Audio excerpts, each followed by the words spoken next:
That is good, yeah. Oh, man.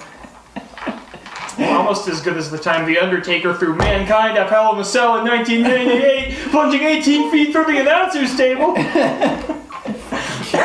The guy who started that meme got like a season pass or something from the WWE and like a little letter they wrote thanking him for his thanking him for the publicity and his dedication to the brand and for making sure and saying we must all work together to ensure that the world never forgets that in 1998 The Undertaker threw Mankind up Hell in a Cell, plunging 18 feet through an announcer's table. You know, We have to remember.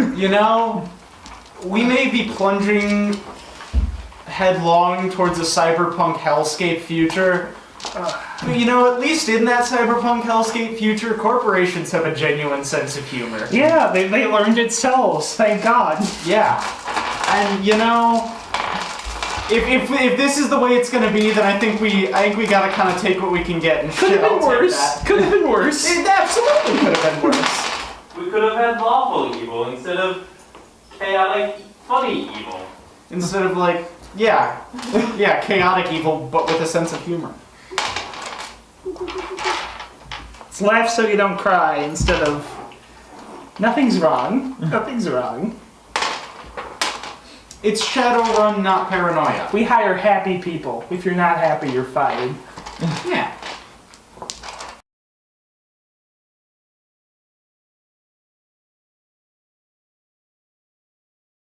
Whatever. Oh, that's actually a good place for that now. Because now the camera can see it too. Now they too can know that there's no clowning around. But this house is a completely serious house where no jokes happen. Exactly. Ever. No jokes. No jokes. The king of jokes sits on a throne of lies. Okay. Are we recording? Yeah, we've been recording for like 15 minutes. It's just been recording our conversation, I mean, I'll cut it down to the things that are funny to put at the beginning. Yeah, just That's what I've been doing for most of them. just before the title drop. Yeah. Alright. I mean, I guess this is probably going to be added on to the end of the... Do the Jew was in front of one of the old gods. Oh, do the Jew. Alright. So, when we last left... No, they're still not heroes. I'm working on it, but we're I not... put that neutral evil on my character sheet and I meant it. Wait, hold on. Aren't you a fucking lawful, neutral leaning evil, and you're... Neutral evil. So this is now a majority evil party. Yes. Yeah. Hey! No comment. But listen, my lawful evil tyrannical rule will be good for everyone who isn't Fae. Or at least more so than being around the Fae would be. Yeah, man. Yeah! Alright. Lesser evil. Anyway, last time we broke a piano. Yeah, on the last episode of Dragon's Ball. It's not Pete. It's a prequel. Graham's just yelling in a corner while his hair gets spiky. You found out that you can write things on things to make them strong. Ooh. You had a fucking Ocean Man sequence. And you found a very important book. Okay. An entry written by an old friend of mine. Yeah. Did you come up with what that is? I mean, not beforehand, no. Kind of fucking professionalism do you think I'm operating on? I gave you like a week, man. Yeah, motherfucker, you did! Okay, well let's see what you have for me right now. Alright. So, I'm reading this. This is Forno's handwriting. Yes, it is. Alright. And it is definitely Forno's handwriting. Alright, seems to be written frantically at all. Yes, not like scrawled in a moment in like the moments before something horrible happened, just like quickly written down. Okay. The note reads, Day the 3rd. Time has definitely shifted here. The days don't match up with what they were in the last place. The sun never really seems to rise or set. It's always just over the horizon. He's definitely still around somewhere. I don't see him most of the time, but he's here. Is that all? Yep. Huh. Well, that's kind of relating to what was going on, wasn't it? Because the days haven't really been in order for us either. All right. Well, I'm going to. I don't know. Should I? I can't take this book, can I? I mean, you could. Well, I'm going to keep it for now, and I'm going to ask the head of the house if I can keep this book with me. Alright. If he says no, then I will give it back.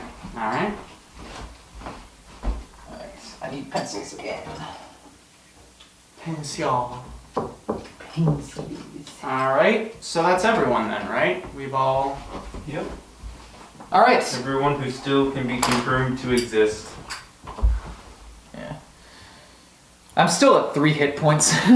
So I'm like reading this and I'm like, ow. Ow. Ow. It's all along my arms with like these now shrunken bite marks. Yep. Alright. So that's everyone. We've all had a little We've had a read. read. Alright. As you're all in your separate corners of the library, seeing the demons, and seeing some letters, another one of the strange blue Sonic the Hedgehog looking ass motherfuckers in the blue tabards walks in and says, "Party of the Severed Limbs to the main hall. Party of the Severed Limbs to the main hall." Is that us? Well, can't hurt to make sure. Alright. Alright. Is that us? I mean, like, I'm asking this out this of character? creature. Yeah, I'm asking no, in character. I'm asking. the creature has already left. Oh, okay. Off to the main hall then. Alright. As you all walk out of the main hall, a group of 5 other adventurers seems to have also exited the library, looks at you, and gingerly shrinks back into the library. Do they have any severed limbs? No. Okay.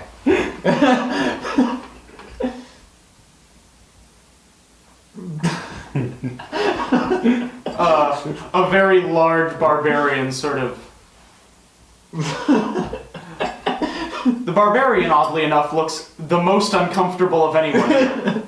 He seems to be very, very uncomfortable.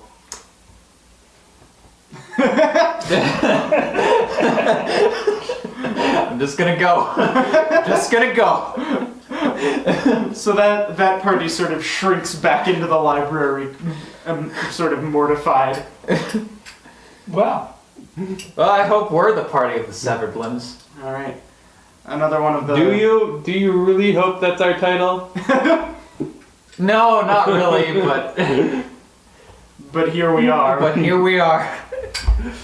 All right, another one of the strange tentacle maned things in the blue tabards looks over, writes something in his book, and shouts with seemingly magically magnified voice, "Party of the Severed Limbs in the Great Hall."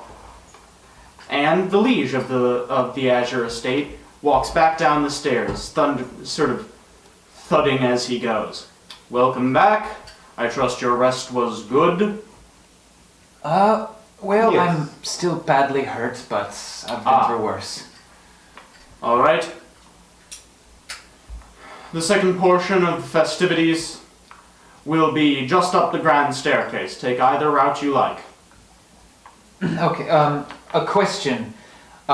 This book, would you mind if I borrowed it for a while?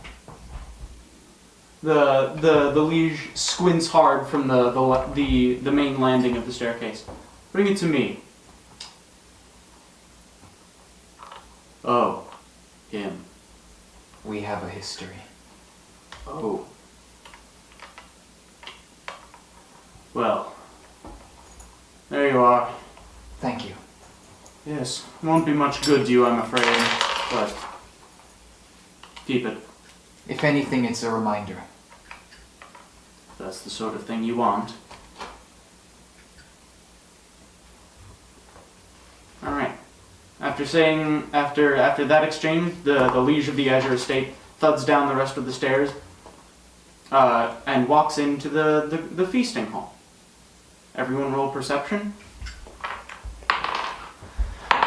Bees triggers begin erupting out once again. That's 11. 19. Oh, no. I actually have to bring some perception, so lots. 25. All right. From the feasting hall, you hear the Liege yell, "Reverse sandwich!" Is that what it's called? Huh. I mean, you don't know what a sandwich is or a reverse sandwich because you can't see it. You just heard that a thing was. Yep. I imagine he then begins eating 2 big hunks of venison with some bread in between. Like, yeah, you know that one image you posted in Cursed Images of the guy who has sliced a doctor's sausage laterally and put a slice of bread in between? Yep. Yeah.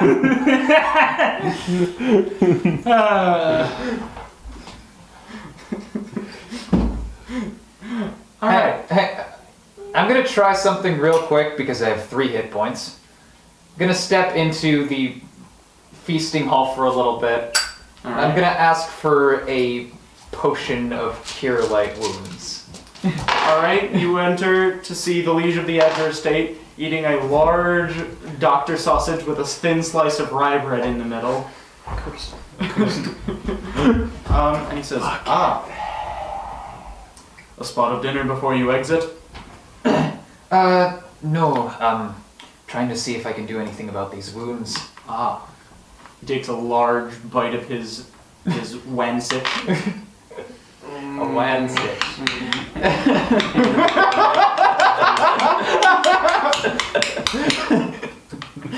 Okay, this probably isn't going to work, but I'm gonna try anyway. Like, see if I can conjure up a potion of, like, maybe cured critical wounds, honestly.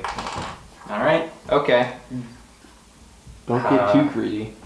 Okay. Otherwise, you might get the beast trigger. You're like, what would that be? Do you really want me to be... A sphere of glass loosely encased in a globe of liquid flies out of the air and impales you in the eye. Okay. Either that or it would just be potions of inflict moderate wounds. I just need something to heal me. Alright, so do you ask for a potion of cure light wounds? Cure light wounds. Alright. A rain of liquid, like a pour of liquid, drops out of the air and splashes onto the floor.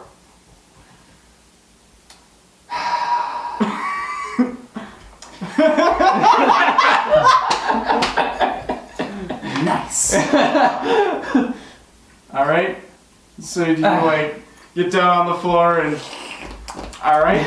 Upon tasting, you can confirm that this is an orange soda of cure light wounds. Okay. It's orange soda in my mouth. I mean, I don't even know what this is. I don't know. I mean, Errol's probably never drunk anything that's carbonated, so this is just a potion to him, really. Yeah, so yeah, you and I would recognize it as an orange soda of cure light wounds. Okay. Does it work? Yes. Okay. 1d8 plus how much? 1d8 plus 0. Okay, just 1d8. Alright, 3 hit points. Better than nothing. Better than nothing. Alright, well I know better than to get greedy, so I'm just gonna stick with that. I have 6 hit points. Beast triggers. Alright, well I apologize to everyone. Beast triggers. What? Potion of beast triggers. Alright, enough of this. All right. I'm done with this mess hall. Never again. What's that vine of the dude saying? What the hell kind of fuckery is this? Hell no, to the no. Oh man. Alright. Anyone else going to try and get anything from the feast hall? Nope. Alright. No. Darn. Okay. No. So are you all going up the stairs then for Yep. part 2? Alright. Do you all go to the left or the right? Let's go to the left. All right, everyone going to the left? Yep. All right. You all walk up the left flight of stairs on the grand staircase to a door. All right. Let's head on in. All right. You open it to an enormous circular room with 8 passages with 8 doorways in it. Oh god. Well, I'm just gonna sit down again. All right. We have The way finds me. All right. 1 vote for sitting. 2 votes for sitting. 2 Yeah. votes for sitting. Brim's just gonna. Yeah, he just sort of plops down, pulls his hood over his eyes, and sees if he can get a nap in before this thing goes out of control again. All right. I'm gonna pull out my dice because I had those ready because I'm a good GM.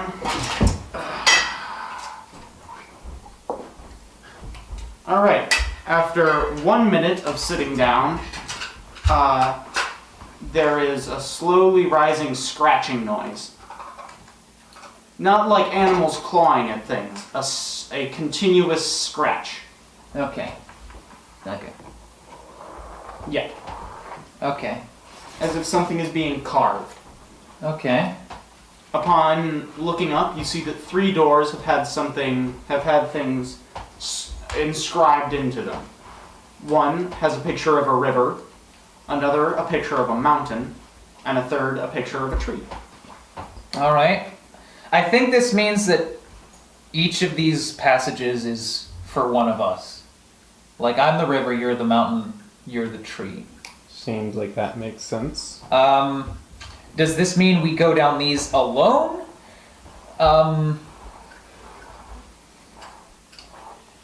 Maybe we should check, see if. I'm just gonna open the door, look down mine, see what's in there. Okay. Is the doorknob at Bram height, or is it at human height? It is at human height. Alright, I mage hand that shit. Alright. The door is mage-handed open, and behind the door is a long passage into seeming darkness. Brim goes in, like, across the threshold and, like, feels around a little bit and waves the others over if they want to come. All right, I'll go with you then. Alright. Upon walking towards the door, Errol and... Oh, also, I'm putting my hand forth in case there's like an invisible wall in the way. There is. Okay. Yes. For everyone but Bram the Bent, the doorway effectively says, "Idinacho!" Okay. Alright. Well, I guess that answers my Bram question. just sort of nods and does a little salute as he walks off, and the last you see is his glowing little cat's eyes going away in the dark. Well, good luck. All right. Well, I guess we part ways for now, Lily. Good luck to you two. All right, into the river. Alright. Everyone roll like a D4. A D4. A D4. I got a 4. 4. Just find it amidst all my D3s and D7s and shit. Oh, 3 4s. We all rolled 4. It's either really good or really bad. All of you roll a fucking D20. 4! 7. I got a 7 too. It's like a 4 shit. 4 4 7 4 7. This is a shit post. Tkohl has become so powerful in its memery that it's even memeing me. I am now the one to be given a bee's trigger. Alright, fucking... You two roll another D20, god damn it. 19. 3. 3? Oh, wait, no. Yeah, 3. Okay. So, Who are we focusing on first? Bram did go in first. alright. So, Bram, you begin to walk down the hallway. Things get really dark. Like almost impossible to see. You have a torch, though. Yes. Do you have spark? No. I think prestidigitation can light things too, though. Why would the point of spark be then? I guess that's true. I mean, prestidigitation can change like some of the properties of things, so you could like change it to be bioluminescent. Then what would be the point of light? Prestidigitation, I think, would be very weak. Yeah, like more glow in the dark than a torch, not good to see with. Yeah. Alright. Nah, Bram thinks this is intentional, so he just keeps going. Alright, I respect it. I respect it. Alright. After 13 minutes of walking, there is a blinding flash of light. Jesus! Whoever that is. Whoever that is. And you are on the crest King in of... the mountain! What the... Ah. And you are on the crest of your home mountain. Ah. Oh. Oh. Bram reaches out at the air and then down at the grass. Feel real? Feels real. He looks down at the village. Oh, yeah. Alright. The sky looks weird. It's daytime, but every star is visible in more detail than you've ever seen them. Is the hand in the air? No. Bram carefully starts picking his way down the mountain towards the village. Alright. As you get closer to the village, it's clear that there's no one in it. Well, that's a relief. It's empty. Things seem more vivid. Colors almost seem like they've had their saturation cranked up.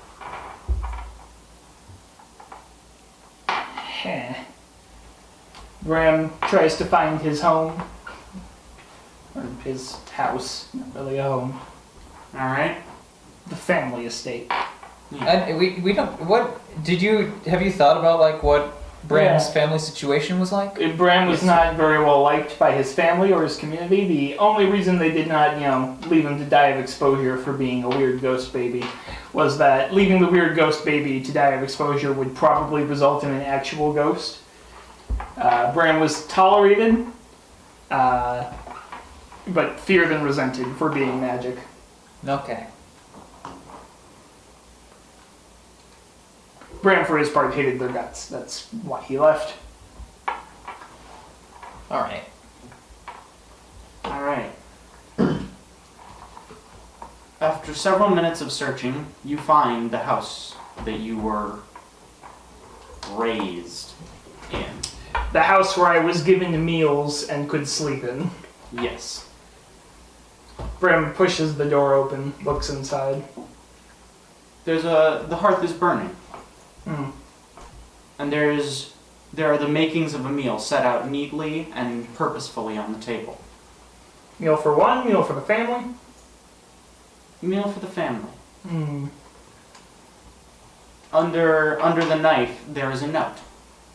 Sticking out but folded so that you cannot read it. Bram takes it and opens it up. Alright, the note reads, "And now a test of a different kind, one not of body, but of mind.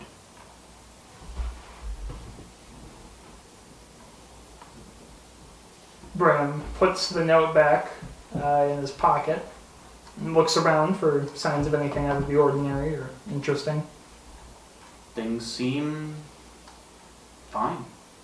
There's a pail of water just over next to a seat. Bram grabs his plate and then goes out of the house, roundabout back. There's sort of a short ladder up onto the roof. It's built next to a hillside, so. And he just gets up on the roof and looks over town and starts munching. Just being watchful. Alright. The food, after a few bites, starts to taste weird. Weird how? Weird. Not like poisoned weird, not like gone bad weird, just weird. Not the tastes you would associate with the foods that you are putting in your mouth. Yeah. Like, Hopefully not like a bee's churger, but... no, not quite that weird. Like, you know how you can crank up the sharpness on an image? Yeah. Imagine doing that with taste. Yeah, this is not Ma's cooking. This is not bland enough. Steadily, the very sharp food starts to make you feel weird. Like Emotional? like mental. Like Bram's 8-int kicks into full overdrive. ascended. You now have 9 in. Small brain, medium brain. Oh, great, I'll have another odd ability score. I love it. I love it. On the third bite, the sky lights up. An enormous collage of vivid colors, almost too vivid to look at. Blindingly bright and vibrant. Alright. Bram's wincing and holding his hand over his eyes. From your hand fires an enormous spear of light. Like off into the sky? Like off into the sky. Bram sort of watches it go and then... It's a continuous beat. Oh. One comes, another Like, beat. is there power behind it, or is it just like a light, It's or is it like a? It's not like an Iron Man repulsor gauntlet or anything, but there's like a little like. Okay. There's a little bit of force. Okay. One comes, another spear of light comes from the sky, and the two meet. Then you feel a tug. Alright. The light seems to tug on your hand. Bram looks around and sort of like twists his hand around to try and, like grab firmly. Yeah. All right. The beam of light seems to interpret this as willingness and starts yanking you up at incredible speeds. Bram lets it go. Lets himself go. Like he doesn't try to cling to the roof or anything. He's going along with it. Okay. I thought you let go of the beam of light. Yeah. No, I don't think that's an option right now. All right. As you begin to rocket up through the sky, you notice that the shape of your town is different. It's arranged in circles. 3 of them interlocking, like a Celtic, not like... Like I've never seen my town from a, bird's eye view, but I know it's not laid out like that. Yeah. Like, there are 3 interlocking circles, looking like a Venn diagram. Okay. Bram looks down towards the center, see if there's anything in the overlap zone. Or... Roll perception. Wow, that's not good. 6. That doesn't seem to be.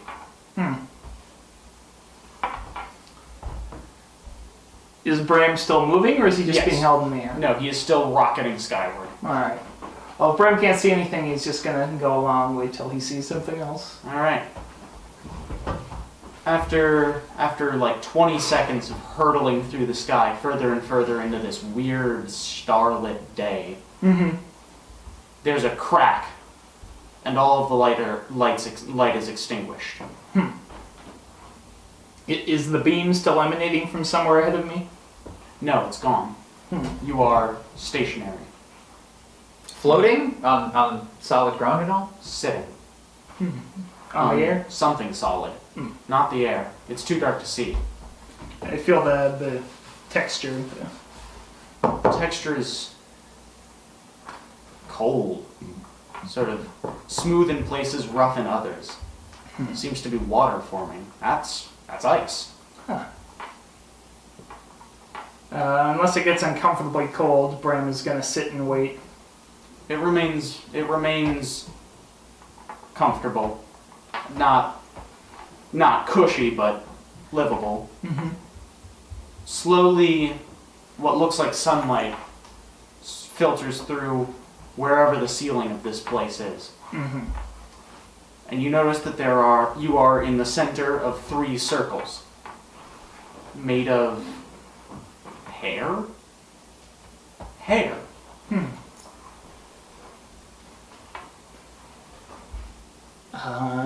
Bram reaches out to touch the hair close. I mean, I guess if he's exactly in the middle, he's not the closest one, but just out to his right then. And touches the hair? All right.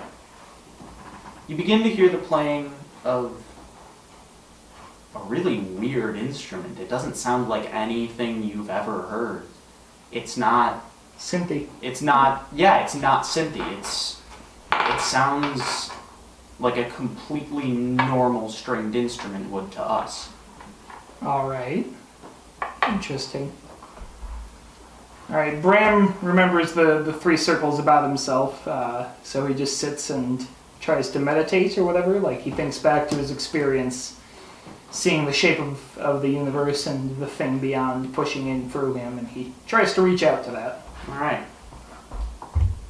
Roll a flat d20. 20! Natural 20. All right. Through meditation, you feel yourself getting one level beyond wherever you are now. Mm-hmm. And you're standing. You are once again simply Bram, not Bram the Bent. Me. Yeah. And in front of you is an enormously tall man in a long and flowing robe. Who are you? Do you want a name or a purpose? Purpose would be better. None. Fair. What are you?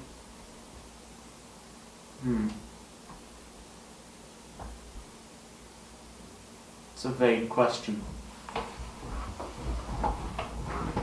You ask what realm of beasts to which I belong? How would you describe yourself to a little thing like me, or a thing that had been until now? A little thing. Are you more like how I am now, or are you more like how I am in my body? The first. Where do you come from? Nowhere.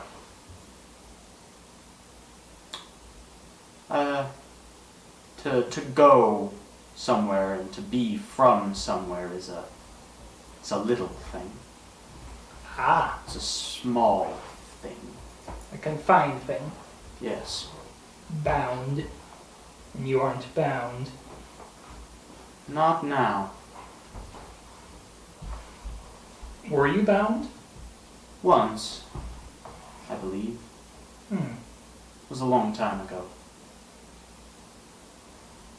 To answer the question of what am I am song, I am hallucination, and I am beauty.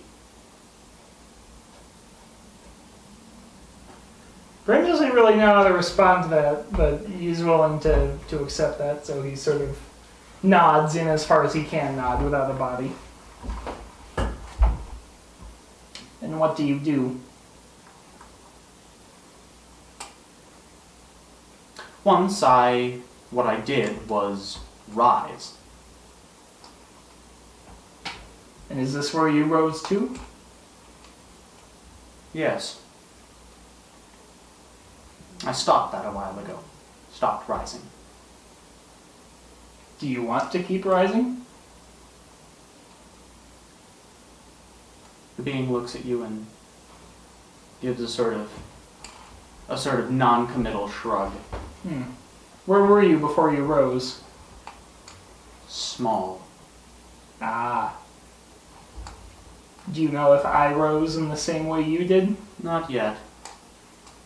You could, though. Anyone could, I suppose. Or maybe they couldn't. Interesting. Can you see the shape of the world? Which one? Ah. Can you see the shape of the world pushing through into my bound world and through the body of my bound self? The being momentarily shivers as if it's giving him a headache to think this small. Yes. The overlap. What is that other place pushing through me? Do you know? Big. Nice. Does the place want anything? Or is it just a place? Seems to just be a place. But it's my place. Might want something later. Might want something later. I want to let it in more. Hmm. Do you know how I can do that? Yes. Take that pen. And he points to a quill at the center of one of the 3 circles. Bram reaches out a spectral arm to take it. Alright. You feel what might be ink, might be blood, and might be something else entirely Mm-hmm. flow through the pen, out of the pen, through your skin, and into your heart. Mm.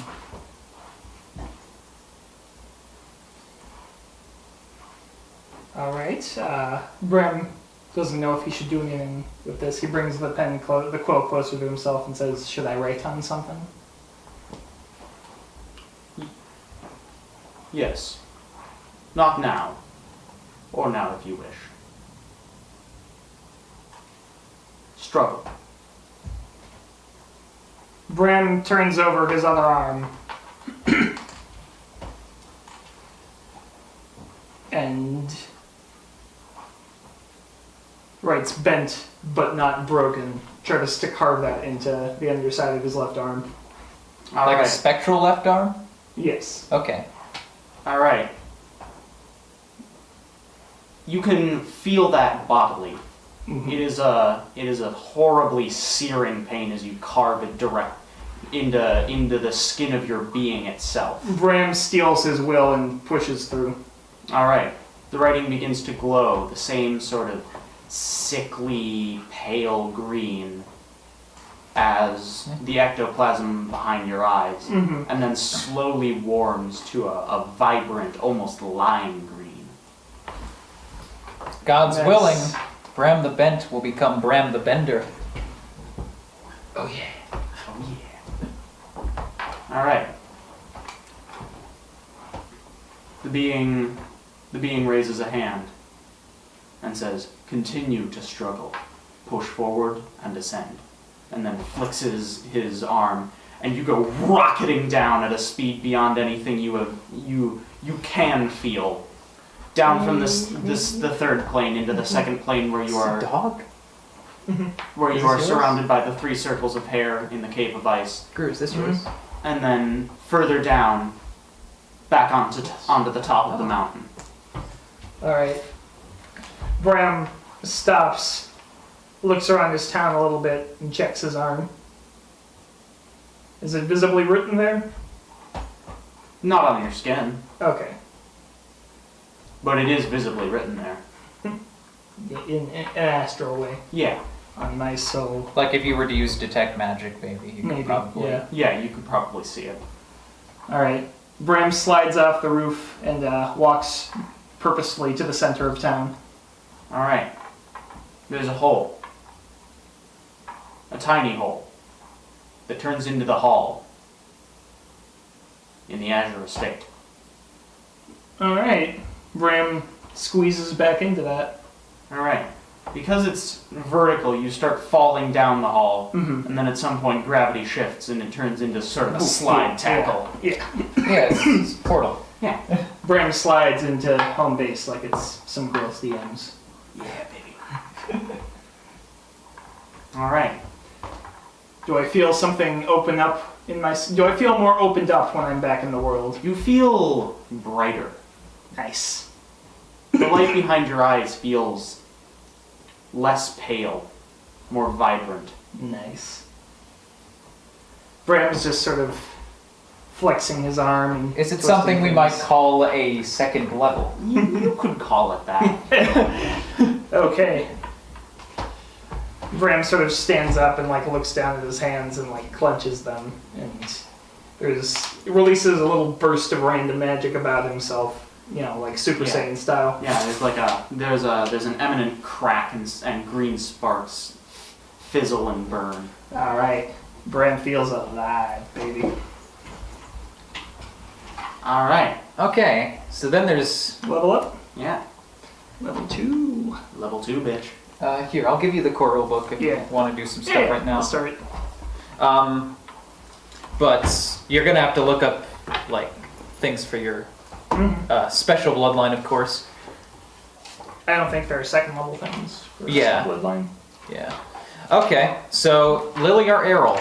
I assume this is where we're done with Bran for now. Yeah. Alright, so who's next? I think Lily's next. Okay. Alright. Lily, you open your door to another long, seemingly endlessly dark hallway. Okay, I walk through. Alright. As you walk, the hallway becomes a forest. A familiar forest. And after 13 minutes of walking through this forest of weirdly familiar design, you arrive at an enormous canyon. Curved and ridged in enormous spikes. And at the bottom, well, roll perception. 26. At the bottom lies a throne. Is there any obvious path down to the bottom of the canyon? Just the grooves in between the curving spikes that make up the canyon's ridge. Okay, I will start attempting to climb down to the throne then. Alright. Yeah, hit me with that 20, baby. That's 10 if it's an actual climb check. That's a 7. Alright. You do successfully make your way down.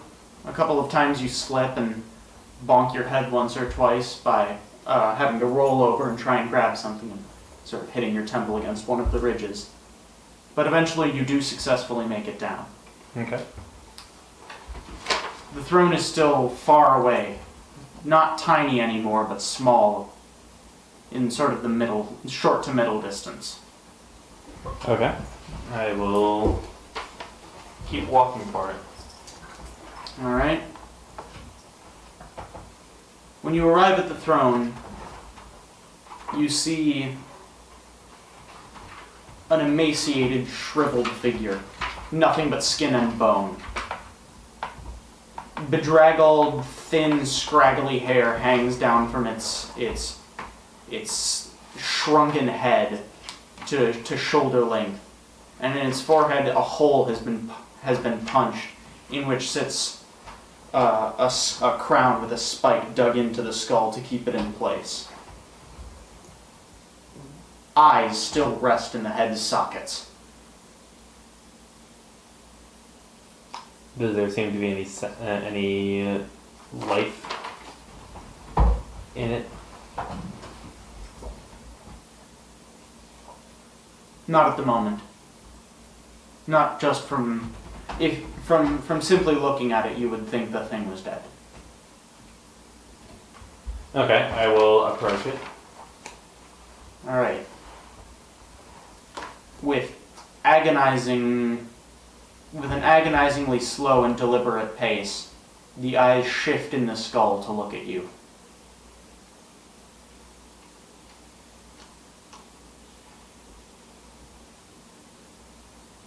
One of its hands is turned upwards while the other grips the throne with the grip of a man dying, and in its hand is a note, folded. I will... Can I take the note out of its hand? I mean, you can reach out and grab it. Okay, I will reach out and grab the note. All right. You do that. I read the note. The note says, "And now a test of a different kind, one not of body, but of mind."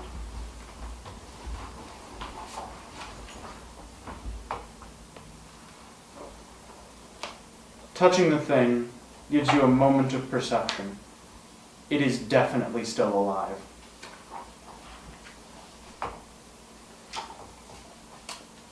Who are you? The One.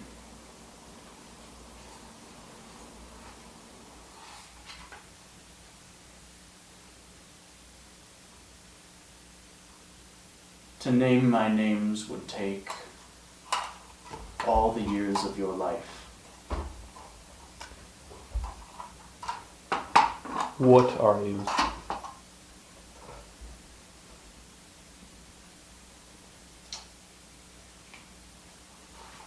New here, old everywhere else. Why am I here? You need me. You need something from me. The voice is thin, raspy, almost imperceptible in its quietness, and there is audible struggle in forcing out the words. The being has no lips. Its lips have shrunk clean off its teeth. It seems to be speaking with something beyond the physical realm. What do I need you for?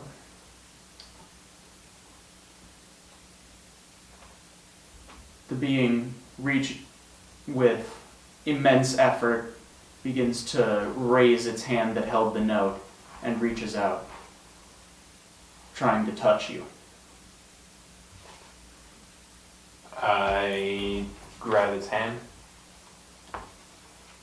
The being's eyes become immensely bloodshot to the point that they are almost more red than they are white. And it drops its hand back down and slowly begins pulling it back up onto the throne.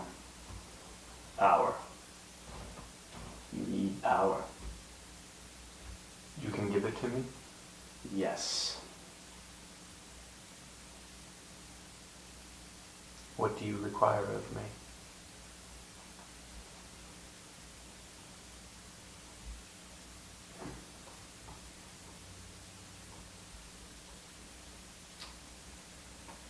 I require nothing of you but your willingness to take it. Then I am willing.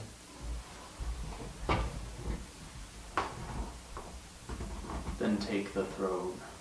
And the being disintegrates into ash, leaving only its crown Okay. and its Well- 2 eyes. I'll climb up to the throne, hold its 2 eyes in my left hand, and then grab the crown, place it on my head, All right. jabbing the spike into my forehead. All right. The spike enters your head, and you can feel the metal touch your brain. Instantly, all of you is on fire. The inferno spreads out from you onto the throne and then through the entire canyon until you are at the bottom of an enormous trench of fire.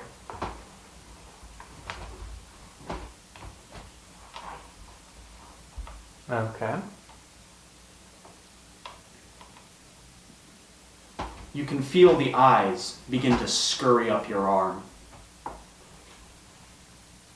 past your shoulder, up your neck, around the sides of your head, and place themselves in the crown. And you hear the same raspy, thin, close to death voice say, "These are but the first 2. Eyes shall stud our crown." Freaking bloodborne shit. You said you were new here. Where is here? Do you have a name for your land? Tkohl? Then it is here that I am new. There are other worlds then? More than you could ever know. Perhaps more than I could ever know. But this one shall be ours. And with a scream beyond body, soul, and mind, you are back in the hall of the Azure Estate, sitting on a stool. Without a crown on my head. Oh, there's a thing on your head. Oh, what's on my head? A pot. A crown. Made of? Gold. Oh. Okay. It's worth mentioning, you still have that quill. Ooh. All right. I'm just gonna call out quick. Can Can you still hear me? Silence. Hmm. Is the crown stuck to your head? I guess that's a good question. Can I take the crown off? Yes. Okay. Is there a metal spike? Also, yes. Oh, so right now you've just got a hole in your skull, like No. right. Oh, okay. No, the crown is sitting sort of lopsided, so the spike is just sort of hanging right between your eyes. Okay.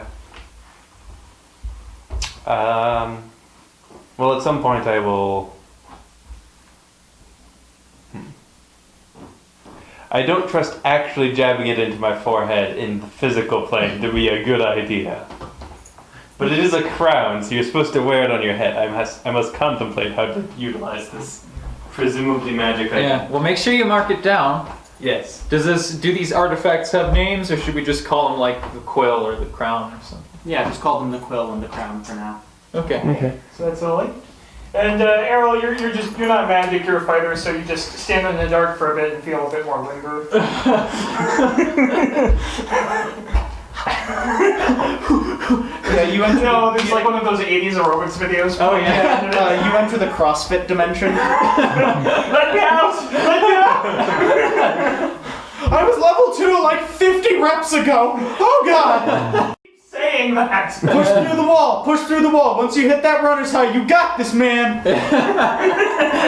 You can cross fuck off. Ah.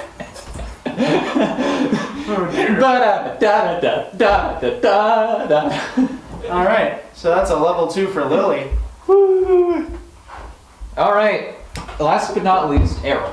I'm going down a hall as well. Yes, you are. You are going down a long and now winding hall. You keep bumping into the sides and finding out that it's winding. And Oh. you try and like turn with it, and then you get hit by another side. Ow. Ugh. Hot 2 hit points. Pour one out, max baby. Bram, now the tank of our party. Come get some fuckers. I've still got more max HP than he does. I'm 3 shades more vibrant. Come and get me. Ooh, I'm turning the RGB intensity on you. So. All right. So Errol, you begin to sort of bump into the sides. They're not angled; they're curved. So Yeah. You don't like just flat run. Yeah, it's into just them. kind of like, oh, okay. Okay. And now there's a turn, Yeah. and eventually, You're the queen. the floor below you becomes soft, then wet. Then water begins to run past you.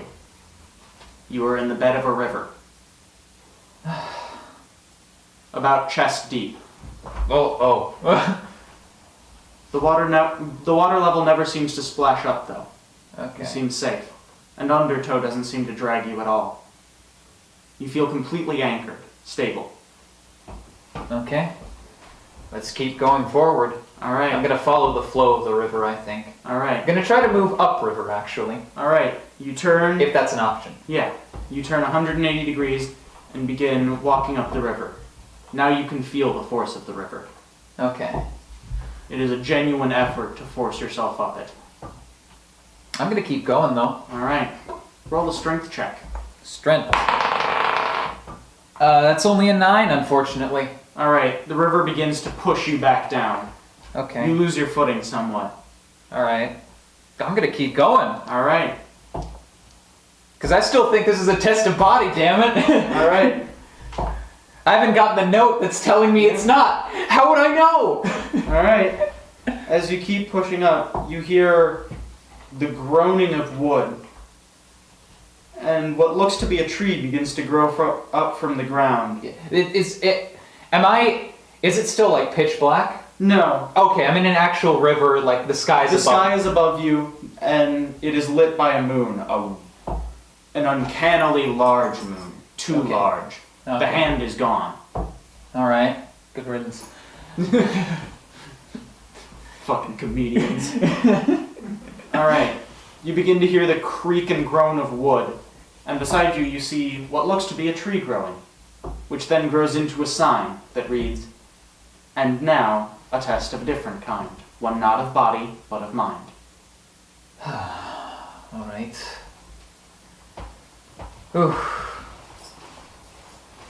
Gonna keep going up the river. All right. Roll me like a will save. Will save. Yeah. All right, that's 19. All right. You regain your stability from the push the river gave against you. Dig in your feet, which feels strange, and begin to force yourself up the river. Step by step, you conquer the river's force against you, and push up the stream. The water rises up to the point that it is at neck level, Okay. but you continue, and eventually reach a flight of stairs right out of the river, Going up or down? going up Okay. of a white rock you've never seen before. Okay. Not marble so much as alabaster, pure white. Onwards and upwards. All right. You begin to walk up and out of the riverbed. And you walk out of the riverbed in full plate, Well, that's a nice upgrade. carrying a longsword Hmm. and a steel shield. It's like a dream come true. The trees visibly shift in their roots and pull themselves aside, creating a long and linear path. All right. The way finds me. The way finds you. You begin to trudge down the path, and as you do so, you begin to see people walking out from between the trees, gathering behind you in a sort of procession. Okay. Roll perception. That's a 14. You recognize these people. You met them on your journeys. These are people you've met. Maybe not people you know, but people you've met. Okay. So like maybe the tavern keeper of one town I went through. Yeah, Someone who I helped out on one of my runs with the old crew. exactly. Somewhere in the crowd, you can see Rolf. All right. The crowd continues to grow until there's, well, a small crowd traveling behind you. All right. Errol's going to hold his sword up as he marches. All right. After a few paces of walking, you feel a hand on your shoulder. Who is it? For no. For no. I think, yeah, Errol's like pretty shocked by this. He's taken out of the, accepting the illusion thing, and his face kind of drops. Forno gives you an enormous smile and nods reassuringly. I think Errol starts crying. After Forno, you feel a hand on your other shoulder. Bigger. All right. It's Kunzum. Kunzum. Dour and straight-faced as ever. Well, I know what that means. Absolutely. I've known him long enough. And slowly, the rest of the crew pops up. Ilanwi, Ilanwi and then Flora. and Flora. She was the person Errol loved. All right. Drennick's... What? No, God damn it. Drennick fucking... Things haven't Yes, it is I, Drinick of Cray! Things haven't gotten quite that weird yet. Oh, God. This poor pauper here, this poor beggar has no weapons or armor about him. We should give him some. Alright. Fuck. All right, well, Errol's definitely in tears right now. Tears of joy, I think, but he's... After stopping for a little bit, realizing that his old friends are still with him, he's gonna keep marching. Alright. Keep holding his sword aloft. Steadily the light in the clearing changes from a blue to be accented by an orange.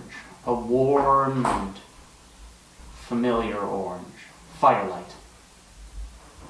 Okay. The path opens into a town. A town on fire. All right. Errol's gonna go right into action. All right. He's going to run through the town and see if there's anybody in here, anything he can save. All right. I think he actually starts like telling people to start doing the same. All right. The 7 crowd- charisma, you know. Yeah. The crowd fans out. Some pause. Others hop to immediately. Okay. Most notably among them is Rolf, who takes his guard's pike and begins pulling boards off a house, trying to get inside as the door is blocked. Okay. I'm proud of him. Alright, yeah. Errol's just doing what he would do if he was the best version of himself. All right. The town is empty. No one's in the buildings. Is there anything worth saving? No, there seem to be no belongings. No beings, no signs that anyone lives here, Other than the buildings. other than the buildings. But when you arrive at the town square, a familiar figure in a long cloak appears. Is it the thinker? No, Oh. it raises its head and Oh. drops its hood, and enormous white eyes and a smile so wide it can be seen from any angle appear. It's him. It's him. Alright. Sword drawn, shield at the ready. Errol Yeah. charges in. Just as you're about to charge, the hand of Fourneau stops you and says, "You don't have to. You could leave. All of us. You could just leave." That's not what being a protector is. Being a protector is meddling in things that aren't your business. When they could, for all you know, not even benefit you in any way because it's the right thing to do. Being a protector is meddling exactly when you're not supposed to.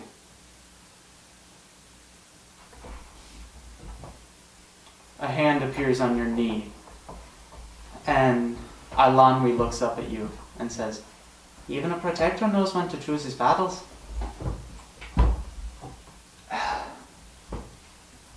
But it's torn apart so much. Flora places a hand on your shoulder and says, "And now it's all returned?"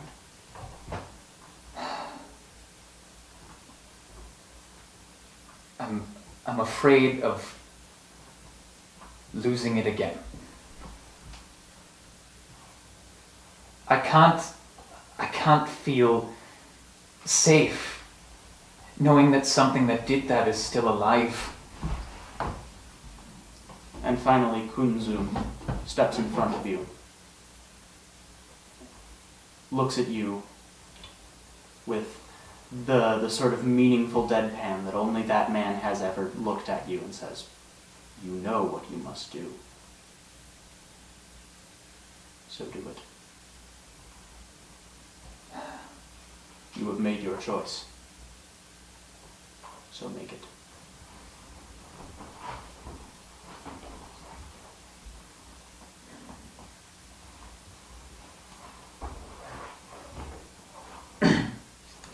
Except he doesn't.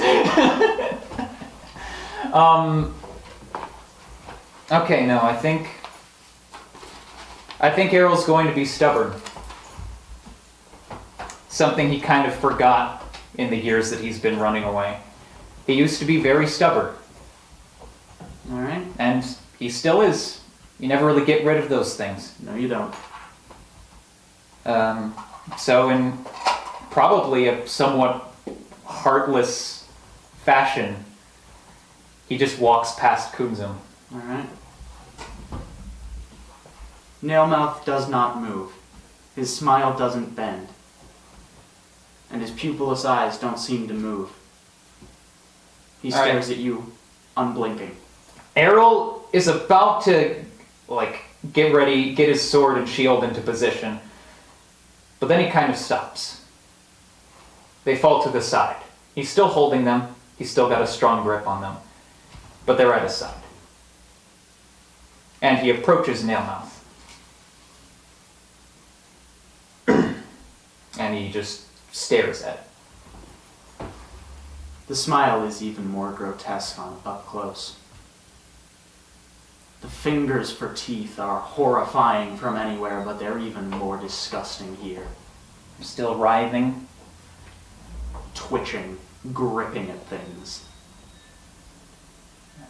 In a smile that reaches clean off its face, it seems.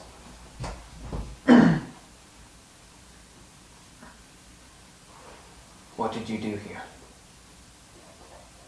The being does not speak.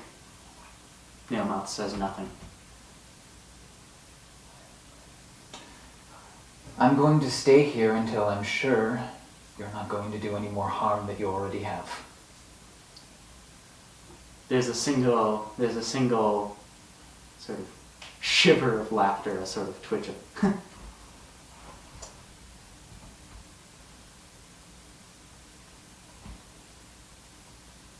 Staring contest, yo.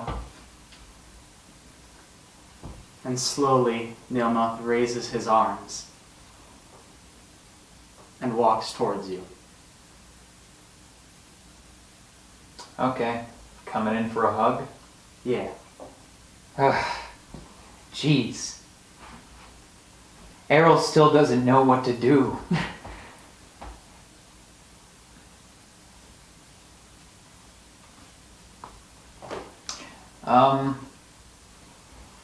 I don't know, he's probably still doing nothing. Still doing I'm still looking at Nailmouth.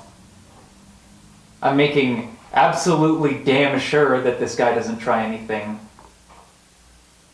Alright. As he... Errol has the confidence that if he does get knifed in the back, he's strong enough that he can withstand it. Alright. He's confident that he can as he is right now, he is confident he can overcome that kind of treachery. Alright. And Errol is also just blindly trusting of some people sometimes. I mean, he hangs out with these losers. Fair enough.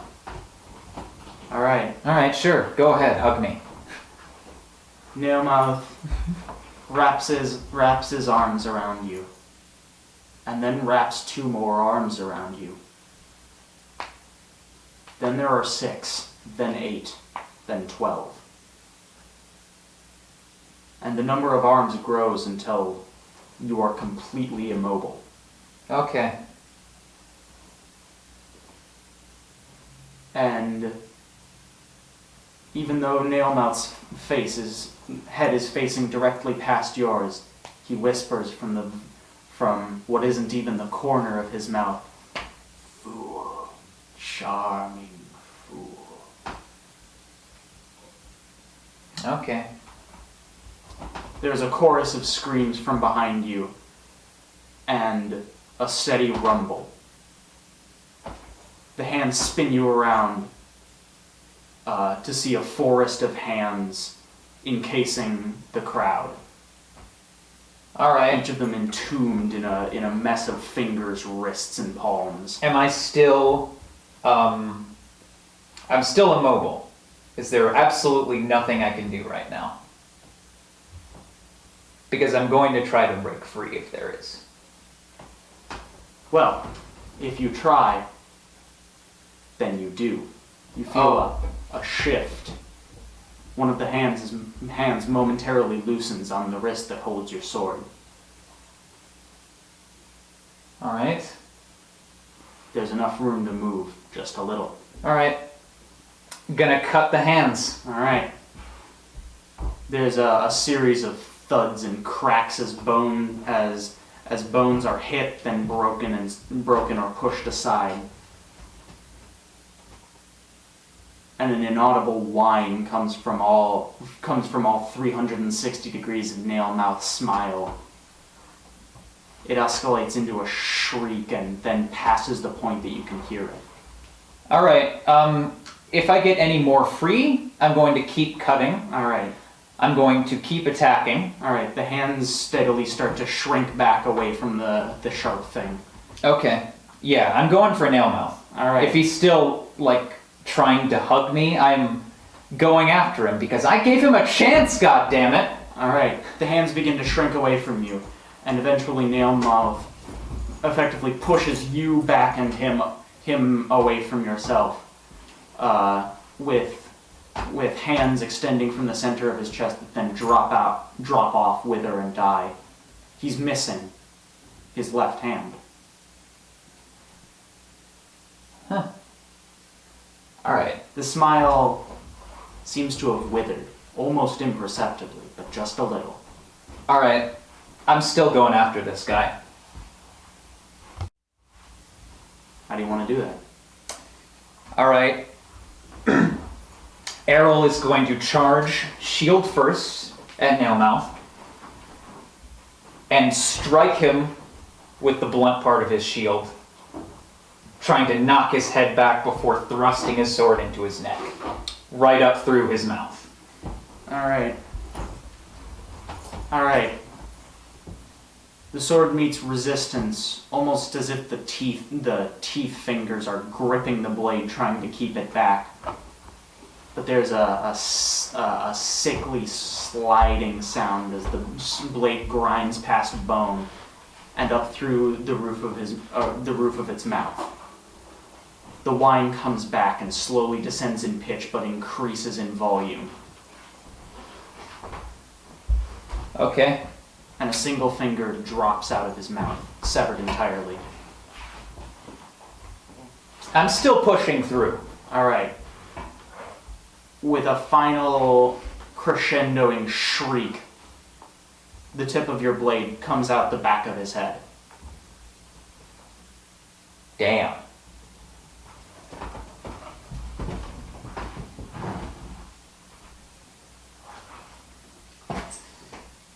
And then, in a moment, Nailmouth looks back down at you, and for the first time ever, you see his face in a different expression than completely wide-eyed grin.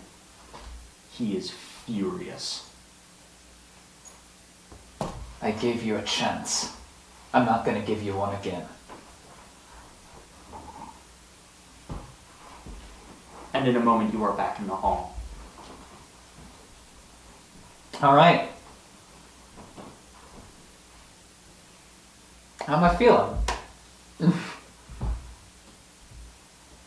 You're feeling level 2. It's a better thing to feel than level 1. Do I have any things? Like, you had a crown, you had a quilt. Do I get anything?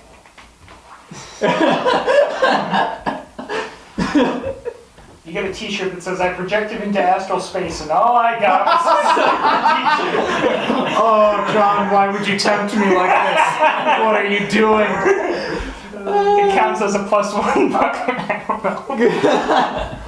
I don't know, you could keep bringing the full plate back with him. I mean, it's up to mine. Yeah. I'm just run upstairs. Because we all know Michael doesn't plan shit. Oh man, okay. I made this cat like 20% better. Oh, damn. Nice. Rad. Alright. Around your hands, you still grip a handle. A sword? A sword. A magic sword? I mean, do you have detect magic? I guess not, but I all will the be preparing that from now on. Alright. well, all the same, it's a sword. It is a sword. How would I put this down in my inventory, perchance? I would describe this as a masterwork longsword. Okay. And from its pommel hangs a petrified finger on a chain. A trophy.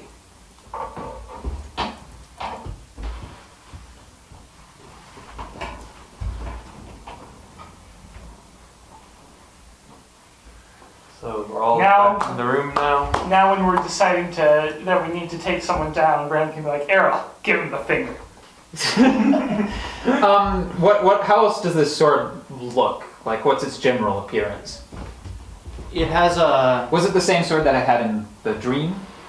yes, Okay. and beyond that, it's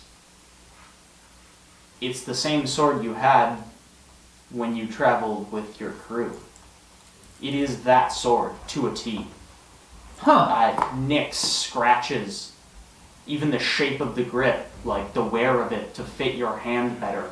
It all feels identical. This is that sword. It was a lot more chipped than this. I thought I lost it. Well, oh, the scabbard's still there too. Hey, we get to fight a little longer, you and I. Alright, well, onwards. Alright. As you exit the hall, all of you roll perception. That's a 19. That's, well, they rolled a 1, so that's an 8. Alright. It'd be 20 if I leveled up, because 14. I'd add a rank to perception. Alright. Errol. And only Errol. As you enter back into the hall, you see a white owl flit out of the room at breakneck speed, unbelievably fast. It is there one moment and gone in a white blur the next, down into a hallway behind one of the doors that you didn't open. I'm gonna follow it. Are the rest of them here too? Yes. I saw an owl go down that door. Huh? It was really fast. You probably didn't see it. Oh, I'm going to see what that was. all right. I guess you can come too if you can actually follow me. Bram follows still kind of. Oh, also check it out. Oh, nice. It's weird. It's just like the sword I had with a different group of mine. I thought I lost it. Fae stuff, I guess. I suppose. There's a lot more magic in the world than some people think. Really? There's a bit more than there was 5 minutes ago, let me tell you that. Is there a bit more in you? Oh, yeah. There's other worlds out there, though. Bram's got almost like a meth head vibe right now, just like All right. What are we doing? Do What we, are have, we doing? do we have to wait until we next officially rest for new spells to... yes. Okay. Bram's You can flexing. feel being more magic, but you cannot Yeah. currently do more magic. There's other worlds out there. Arrow Riverside. And Bram the Bent. Oh, he's going there. I am the gate, and I am the key. A bender, perhaps? That's a weird way to put it, but I bend Well, magical forces. You're the bent, so you bend things. I don't know. I thought it was kind of a neat little reversal. I'll jot it down sometime. All right. On my skin, my soul skin. All right. You open the door to a solid stone wall. Huh. Well, that's a shame. Yep. That's it's not going anywhere. Oh, that's too bad. Well, I'm not going to do the old trick where we try and dig it down. I I'm gonna think take 20 to try and dig out this stone wall. It's gonna happen. that seems like a good course of action. Yeah, we don't have the party comp for that. We would need a fate hammer or a Danishad. Yeah. Can't really do that kind of thing on 15 strength, sadly. Nope. All right. Well, now what? I guess we go back to the main hall. Yeah.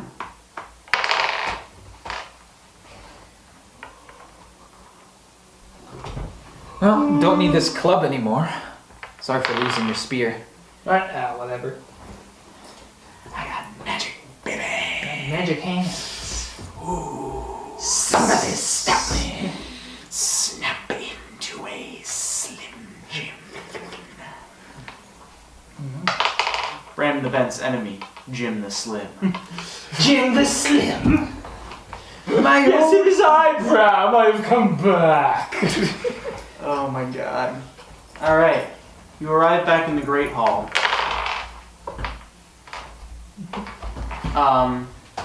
To one of the strange Sonic the Hedgehog looking things with tentacles for a mane. Are these based off of the Akata? Yes. Okay, you can just call them Akata. Now that we figured that out, just call them the humanoid Akata or something. Yeah, like the upright Akata.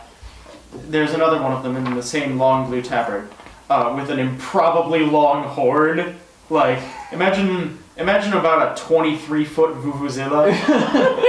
A truly impractical. And as you descend the staircase, you hear.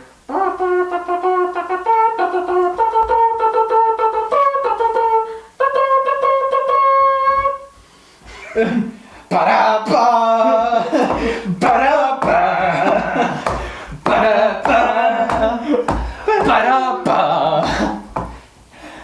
ba-da-ba, ba-da, ba-da-ba, ba-da, ba-da, ba-da,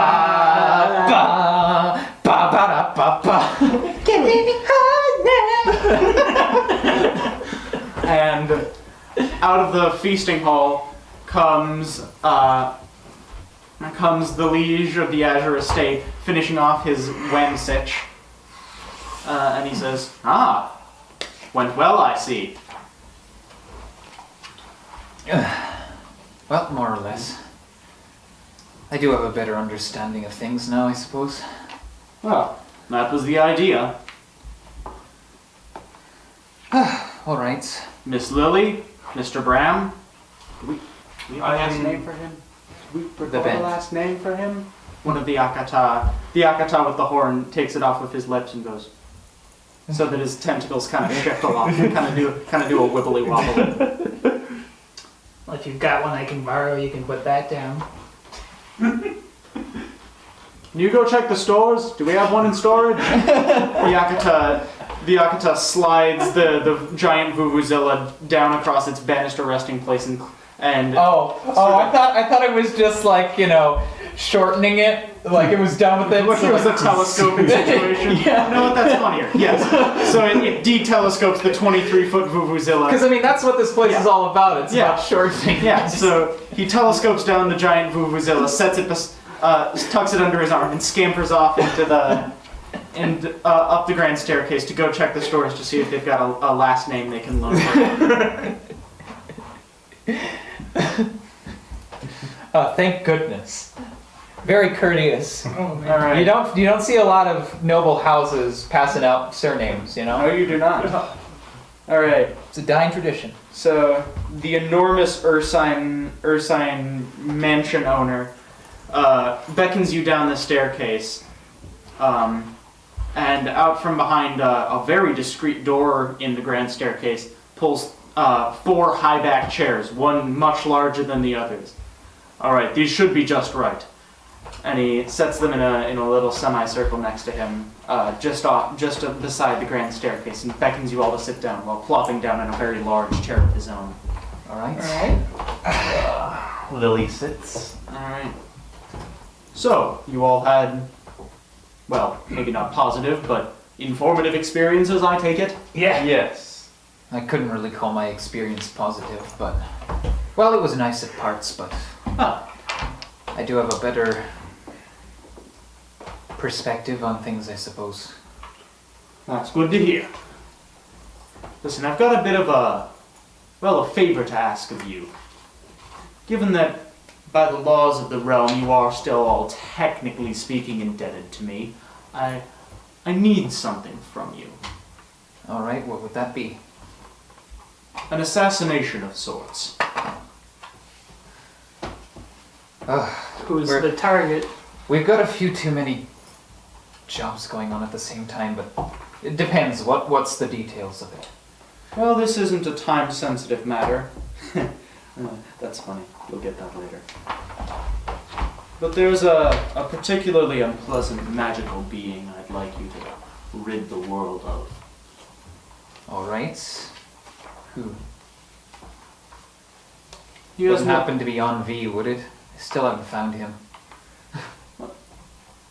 On V? He stole my boat. He might have stolen Felazon, but I can forgive him for that. Not the bow, though. Property is sacred. Did he... Oh. Envy, get down here and give the bow back. And out from behind a coat rack on the right, a coat rack jumps a few feet out from behind the landing to the right side of the grand staircase. A cloak flies off and begins banister sliding at like Tony Hawk's Pro Skater speeds. And as the banister slide continues, a body grows behind under the cloak, banister sliding, and kicks off the end of the rail and lands. What? Thanks. What? He says, give the bow back. What bow? I didn't take... Oh. Okay, I did take that bow, full disclosure, but I also gave it back. No, you didn't. Dude, I totally did. You didn't. That was a different bow. Oh, okay. Envy snaps his fingers. I checked my bow. Is it back to being... It is your bow. Okay. Can we have the other bow too? No, it's Okay. the same bow. There's a reason when you got that bow I asked, do any of you have detect magic? Oh, it just has an illusion. Yeah. Okay.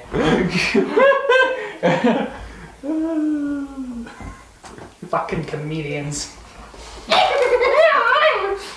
Envy lets out Okay, an that was funny. I forgive you. Envy does like an enormous... Somebody got it! Yes! God, that never, ever happens! No one likes my jokes! And Envy points at the Akata who has just come back and tried to exit the room. Play the tune! And the Akata quickly throws out the front of the Vuvuzela so that it Toy telescopes. lightsabers it out. Yeah, toy lightsabers it out. And it goes...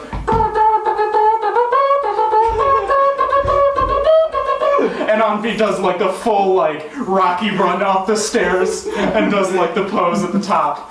Yes! And runs back off up the staircase. Man, I'd heard Faye could have children, but I didn't really put it together. They could have teenagers.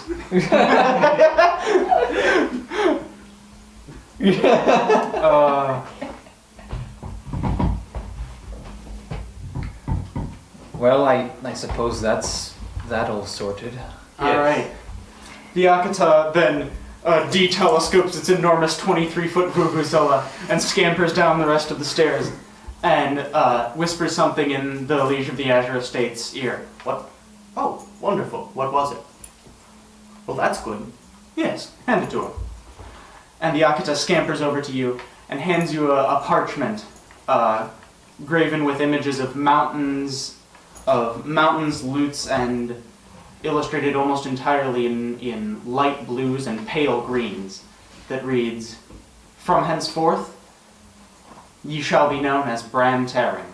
Oh, thank you. Can I keep this? Yeah. You're Bram They Terry? had one. Bram, this was a joke, but Bram's like, I'll take it in stride. Yeah. Okay, how do you spell it? Bram, Taring. Terring. T-E-R. Bram Taring. They did have one.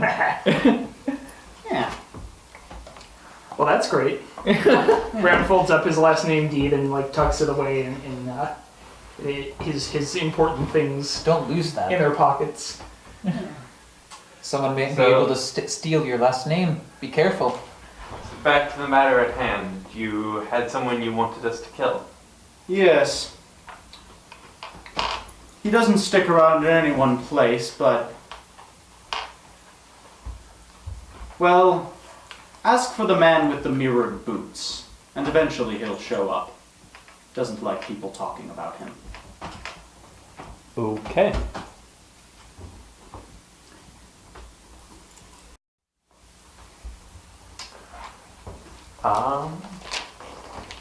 I suppose we can accomplish that in the course of time when he shows up.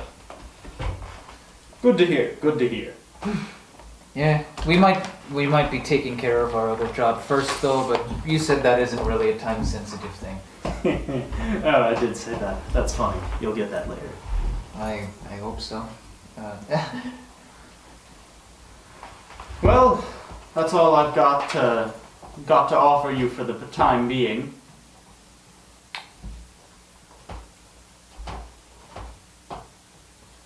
If I might ask one last question before we leave.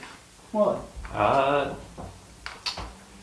Before we entered your house the first time, we had a rather strange experience.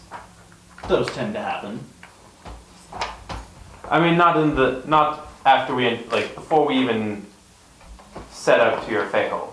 Oh. It was we went to sleep with the intention of coming to see this Tkohl because we were trying to track down Envy. And we woke up. We were missing 2 days. Had weird burn marks from the inside. Everyone else remembered it, did not remember these 2 days we had missed. For all they knew, everything was perfectly normal. And one of our party had gone missing. Oh. I've heard of things vaguely similar to this before happening involving Faye, but I figured someone like yourself might know more about who the culprit would have been. Also, I found this book, and it's kind of a long story, but I saw some writing in here that was talking about like lost time, days skipping over each other. It has to do with this thing, which I've known for a while, and he shows you the cover, which depicts Snailmouth in all his disturbing. Fabulous. He's a real charmer. Well, seems I was right to send you after this particular magical being. He's already gotten in touch with you. Best of luck with that. Okay. Now, if you'd all be so kind, I've got company coming later, and frankly, this place is a mess of tunnels that turn into mountains and forests and whatnot, and I've got a lot of vuvuzelas to unpack. I hire a new piano. One that doesn't ask for a raise. Got to hire a new piano, many things. So, if you would be so kind, he motions, and the two doors and the main doors of the Azure Estate fling open. All right. Well, back to River Break. Yes. All right. And we make our way back. All right. You walk out of the Azure Estate and find once again the ring of the signs you wrote in the first halls of the Tkohl, arranged in the same pattern. Okay. Standing on them transports you back to the first hallway and back out through the way you came. This weirdly stable structure for a Tkohl. Consistency. How about that? I like this. This makes me less pissed off. All right. And after a few miles of hiking, you wind up back in River Break. All right. Well, I think we've all earned a rest. Yes. Let's go back to the Wet bitch. wet bitch. Maybe when we're rich and successful, we can buy that place and burn it down. Yeah, maybe. I would have gone with the slightly cheaper solution of buy it and just rename it. But that's bad luck. Or maybe that's boats. Yes, because we totally could have more bad Split the luck than we difference. already have. And buy it and push it out into a lake. What's with the crown? I got it from someone in my tunnel. Called himself the One. Huh. Creepy undead sort of fella. You gonna sell Beauty that? You and could get a lot of Song. money for it. I have a feeling this is magical. Okay. Big song actually, gave me no. this bad boy. Now that you... Oh. Huh. I don't know who gave me this, but I found it. It's just like the sword that I used to use. Like, almost exactly. Even the little wearing away at the handle is... Perfect. It is the sword. Maybe, but the sword I had was a lot more chipped. Wasn't as finely crafted as this. Oh. After we rest, And it I doesn't will have that make sure- imbalance at the tip either. That's good. After we rest, I will prepare a detect magic spell, and we can determine if our items have magical properties at all. Yeah. Errol's just kind of having fun swinging his new old sword around. Because he's like, wow! It's like that vine of the guy who's like, man, kids' toys today aren't the same as they used. And he sees like one of the kid lightsabers on the wall, and he kicks up the door. Mom, I'm a Jedi now! What? And he swings it and breaks a vase.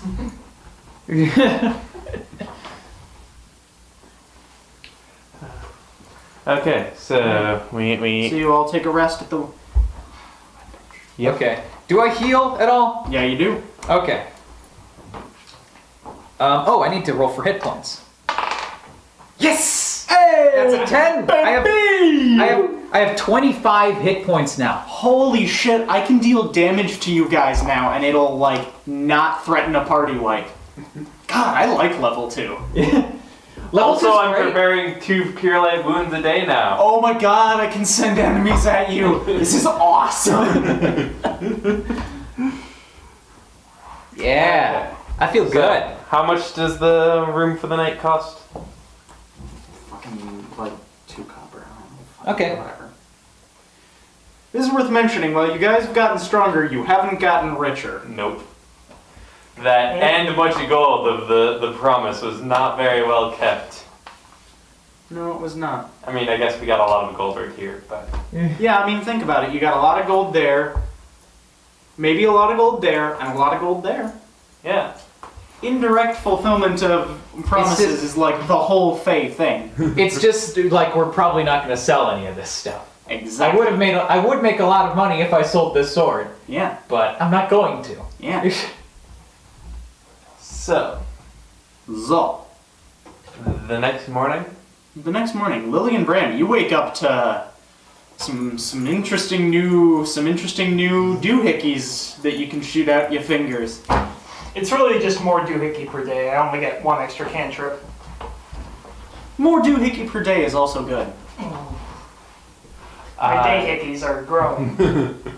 I mean, you do get an extra spell known. Yes. So, detect magic, Yes. crown magic.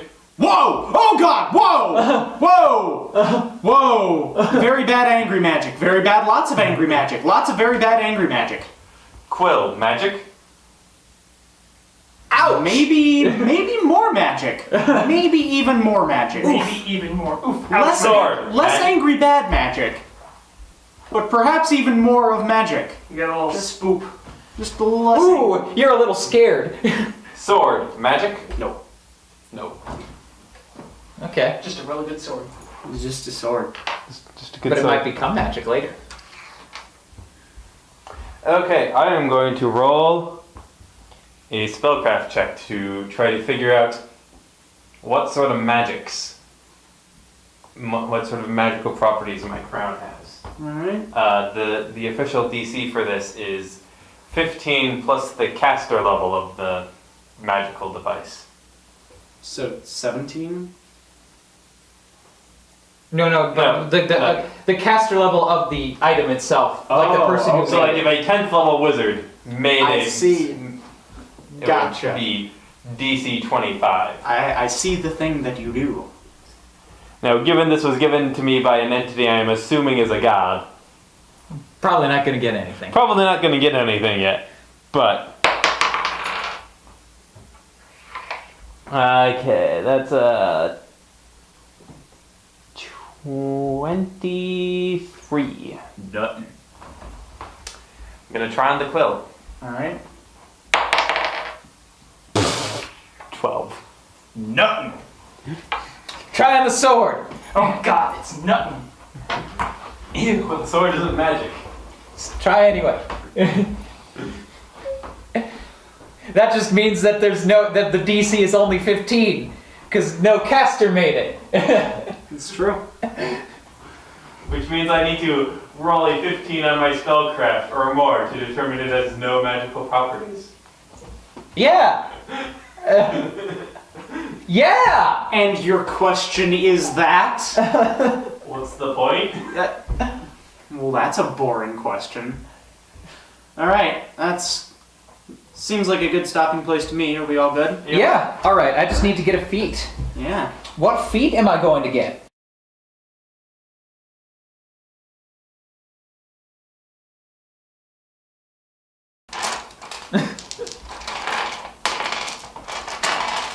No, Michael, just turn the page on the Pit Fiend. Not today. So Hellfire Worm. That's in 3.5 though, right? I mean, you can port. But I this mean, out. Yes, you- because it's so difficult to Yeah, port yeah. 3.5. Yeah, I know. I wasn't saying that So, as it'll be difficult. I'm saying stats aren't here. So a hole in the ground opens up, and Tiamat comes out riding the Tarrasque with a Hellfire Worm wrapped around her neck as a scarf and swinging 3 Pit Fiends. I around rolled to her. seduce any one of those dragons. Which one seems most receptive to my The advances? Pit Fiends, or the Hellfire Worm, or Tiamat, or the Tarrasque. Which one seems most receptive? Well, the Pit Fiends are currently 3 of them are being swung around by their tails like a mace. Okay, so So they're they're lawful evil and Tiamat is chaotic evil, so they're not They're actually not in charge of the They're not situation. actually willing participants in this. They're all just kind of spinning around going, "Ah, ah, I love the idea of all like really powerful magical beings being toyed with. So I don't know, one of the Pit Fiends is probably down to not be in this situation at any given time. so DTNVITS. Yeah. I remember a description of Asmodeus. If you were stupid enough to try and fight him and got into his lair, he's like, at the base of hell where he resides. His form is massive and unable to comprehend, and he is bleeding from wounds he got when he was originally cast out of heaven. Each drop of blood turns into a Pit Fiend, so every round you're fighting him, another 1d3 Pit Fiends show up on the scene because he's bleeding Pit Fiends. just to reiterate how fucked you are if you got into that situation. 1d3 Pit Fiends enter the combat. Somehow he was only supposedly a CR30 or something, I think. Which I don't, I fundamentally don't understand. Yeah, I mean, you can trap him in a hole with some rope and grease. That's That's 4th it. edition. 4th edition is cursed. Dude, Was that 4th edition? Yep. I thought it was 5th edition. Nope, that was 4th ed. 5th edition is better than 4th edition. Yeah. 4th ed is... I mean, I know that. I just thought that 5th edition had this really silly loophole. No. 4th ed was... But I do know the whole deal with 4th edition. I think 5th edition might have been the first edition in quite a while to still have not yet made the mistake of publishing stats for the deities. Yeah. Yeah, that's fair. Yeah, no, 4th ed was... It was actually the first What's popular? role-playing game I started. WoW? Let's make it WoW!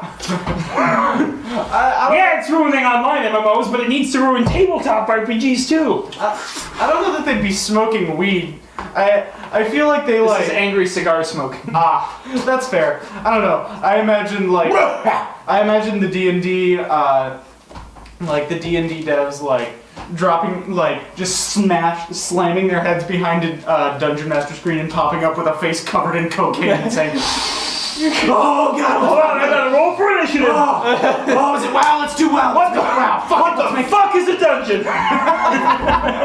Oh, critical failure! Oh! Meanwhile, at Wizards of the Coast headquarters. So that's, and